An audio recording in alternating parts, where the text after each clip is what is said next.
Hi friends, welcome to stunning moms.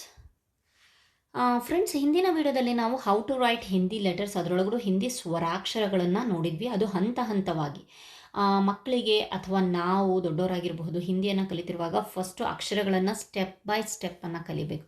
ಸುಮ್ಮನೆ ಹೀಗೆ ಬರೆಯೋದು, ಅದನ್ನು ಕಂಪ್ಲೀಟ್ ಮಾಡೋದು, that's not a good thing. ಅದು ಆ ರೀತಿಯಾಗಿ ಕಲಿಸಬಾರ್ದು. ಸೊ ಈ ರೀತಿಯಾಗಿ ನಾವು ಸ್ಟೆಪ್ ಬೈ ಸ್ಟೆಪ್ ಅನ್ನೋದು ಯಾವ ರೀತಿಯಾಗಿ ಫಾರ್ಮ್ ಆಗಿದೆ ಅನ್ನೋದನ್ನು ಸ್ಟೆಪ್ ಬೈ ಸ್ಟೆಪ್ ಕಲಿಸ್ಕೊಟ್ರೆ ಮಗು ಈಸಿಯಾಗಿ ಆ ಒಂದು ಲೆಟರ್ ಸ್ಟ್ರಕ್ಚರ್ ಇದೆಯಲ್ಲ ಅದನ್ನು ಕರೆಕ್ಟಾಗಿ ಕಲ್ತ್ಕೊಳತ್ತೆ. ಸೊ ನಾವು ಹಿಂದಿನ ವೀಡಿಯೋದಲ್ಲಿ ನಾವು ಹೌ ಟು ರೈಟ್ ಹಿಂದಿ ಲೆಟರ್ಸನ್ನು ನೋಡಿದ್ವಿ, ಅದರೊಳಗೂ ಸ್ವರಾಕ್ಷರಗಳನ್ನು ಕಲ್ತಿದ್ವಿ. ಈ ದಿನ ನಾವು ಹೌ ಟು ರೈಟ್ ಹಿಂದಿ ವ್ಯಂಜನ್ ಲೆಟರ್ಸ್ ಅಥವಾ ಹಿಂದಿ ವ್ಯಂಜನಾಕ್ಷರಗಳನ್ನು ಮಗುಗೆ ಯಾವ ರೀತಿಯಾಗಿ ಸ್ಟೆಪ್ ಬೈ ಸ್ಟೆಪ್ ಪ್ರಾಕ್ಟೀಸ್ ಮಾಡಿಸೋದು ಅಂತ ಹೇಳ್ಬಿಟ್ಟು ನೋಡೋಣ. ಫ್ರೆಂಡ್ಸ್, ಇಲ್ಲಿಯವರೆಗೆ ನೀವು ನಮ್ಮ ಚಾನಲನ್ನು ಸಬ್ಸ್ಕ್ರೈಬ್ ಮಾಡಿಲ್ಲ ಅಂತಂದರೆ ಪ್ಲೀಸ್ ಸಬ್ಸ್ಕ್ರೈಬ್ ಮಾಡಿ.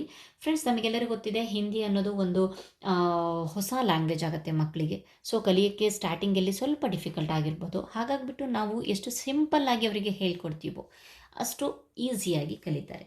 ಸೊ ಬನ್ನಿ, ಕ ಅಕ್ಷರವನ್ನು ಯಾವ ರೀತಿಯಾಗಿ ಕಲಿಯೋದು. ಫಸ್ಟು ಒಂದು ಈ ರೀತಿಯಾಗಿ ಲೈನ್ ಹಾಕಿಸಿ, ನೆಕ್ಸ್ಟ್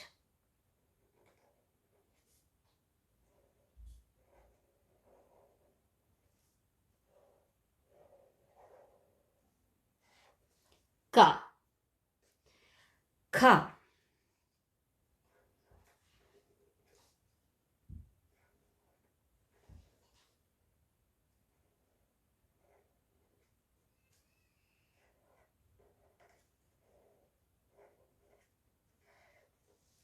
ಗ,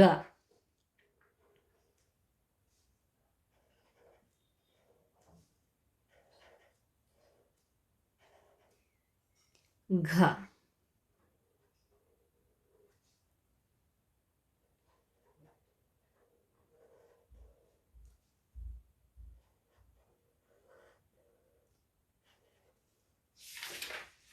ಜ್ಞ,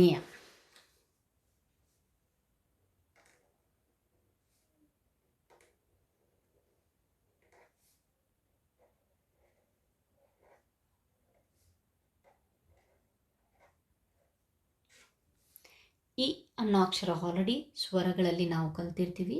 ಸೊ ಅದೇ ರೀತಿಯಾಗಿ ಕಂಟಿನ್ಯೂ ಮಾಡೋಕ್ಕೆ ಹೇಳಿ. ಚ,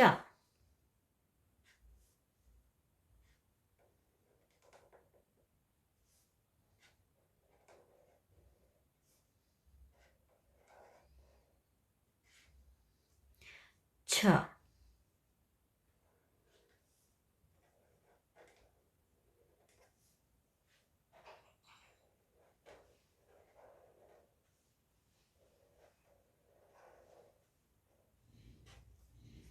ಶ, ಜ,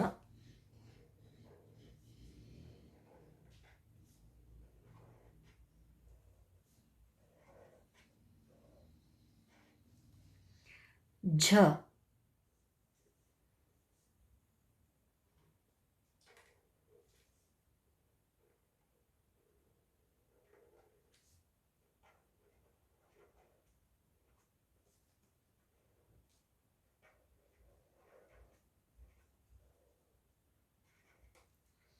ಞ.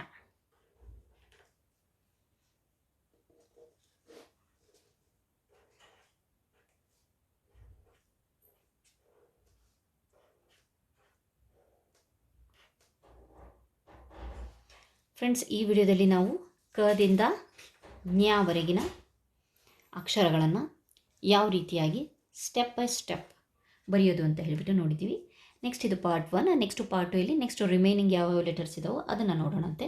ಇಲ್ಲಿಯವರೆಗೆ ನಮ್ಮ ಚಾನಲನ್ನು ಸಬ್ಸ್ಕ್ರೈಬ್ ಮಾಡಿಲ್ಲ ಅಂತಂದರೆ ಪ್ಲೀಸ್ ಸಬ್ಸ್ಕ್ರೈಬ್ ಮಾಡಿ. Thank you friends.